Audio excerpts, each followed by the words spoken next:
നമസ്കാരം. തനിക്കെതിരെ CPIM പരാതിയിൽ പോലീസ് കേസെടുത്തിരിക്കുന്നത് താൻ അറിയുന്നത് ചാനൽ വഴിയാണെന്ന് BJPയിൽ ചേർന്ന CPIM മുൻ മംഗലാപുരം ഏരിയ സെക്രട്ടറി മധു മുല്ലശ്ശേരി വെളിപ്പെടുത്തി.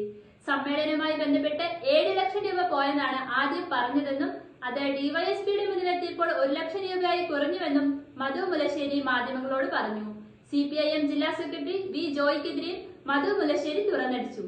ജില്ലാ സെക്രട്ടറിയുടെ വേലകളാണ് നടക്കുന്നതെന്നായിരുന്നു മധു മുല്ലശ്ശേരിയുടെ പ്രതികരണം.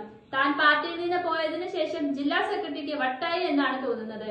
ജില്ലാ സെക്രട്ടറിയുടെ സകല ബോധവും പോയി. താൻ 1 രൂപയും കൊടുക്കാനില്ല. സമ്മേളനവുമായി ബന്ധപ്പെട്ട് താൻ 1 രൂപയും പിരിച്ചിട്ടില്ല. സമ്മേളനത്തിന്റെ കൺവീനറായോ ചെയർമാനായോ താൻ പ്രവർത്തിച്ചിരുന്നില്ലെന്നും മധു മുല്ലശ്ശേരി വ്യക്തമാക്കി. പാർട്ടി ലോക്കൽ കമ്മിറ്റി സെക്രട്ടറിമാരിൽ നിന്ന് താൻ പൈസ പിരിച്ചിരുന്നുവെന്നും മധു മുല്ലശ്ശേരി പറഞ്ഞു. 2,97,000 രൂപയാണ് തനിക്കന്ന് ലഭിച്ചത്. ഇക്കാര്യം ഡിവൈഎസ്പിയുടെ മുന്നിൽ വ്യക്തമാക്കിയിരുന്നു. ലഭിച്ച പൈസ മുഴുവനും സമ്മേളനത്തിനായി വിനിയോഗിച്ചിട്ടുണ്ട്.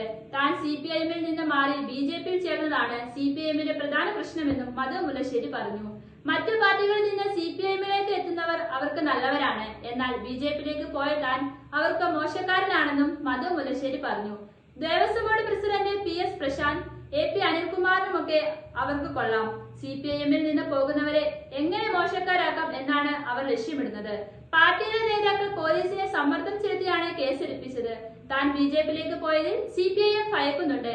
ആറ്റിങ്ങൽ പാർലമെന്റ് മണ്ഡലത്തിൽ BJPക്ക് വലിയ വളർച്ചയാണ് ഉണ്ടായത്. ഇതെല്ലാം മനസ്സിലാക്കിക്കൊണ്ടാണ് താൻ BJPയിൽ നിൽക്കാൻ തീരുമാനിച്ചത്. വരാൻ പോകുന്ന തിരഞ്ഞെടുപ്പിൽ ഈ പ്രദേശത്ത് വലിയ മാറ്റമുണ്ടാകും. കേസ് കൊടുത്തതുമായി ബന്ധപ്പെട്ട് BJPയുടെ ജില്ലാ നേതൃത്വവുമായി കൂടി ആലോചിച്ചിട്ടുണ്ട്. കേസിന്റെ നിയമപരമായി നേരിടുമെന്നും മധു മുല്ലശ്ശേരി പറഞ്ഞു.